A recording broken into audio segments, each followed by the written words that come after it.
আল্লাহ তুমি আমাদের দেশে নিরাপত্তা দাও, আল্লাহ দেশে তুমি শান্তি অবতীর্ণ করো, দেশের জনগণকে তুমি নিরাপত্তা দাও।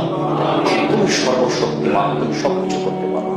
জুমার খুতবার শেষে তোমার কাছে আশ্রয় ভিক্ষা চাচ্ছি, তুমি দেশের জনগণের উপরে শান্তি নিরাপত্তা দাও, তুমি পারো। তুমি সারা অন্যের কাছে দাবি পেশ করিনি, তুমি সর্বশক্তিমান, তুমি তার ক্ষমতা থেকে করে দাও। যারা জুলুম করছে তাদের ঠেকাও, যারা মাজলুম তাদের সাহায্য করো। তুমি জাতিকে নিরাপত্তা দাও, তুমি জাতিকে হেফাজত করো। আল্লাহ তোমার পক্ষ থেকে তুমি নেতা পাঠিয়ে দাও, তোমার পক্ষ থেকে আমাদের সাহায্যকারী পাঠিয়ে দাও। আমরাও দোয়া করছি প্রাণ ভরে, হে আল্লাহ এই নেতা হটাও, নতুন নেতা পাঠিয়ে দাও। যে নেতা মানুষের জন্য কল্যাণ আনে, যে নেতা দেশের ইসলামের কল্যাণ বয়ে আনে, ওই নেতা পাঠাও, জালিম নেতা হটাও। আল্লাহ হটাবে, তোমার কিছু বলা লাগবে না। কোন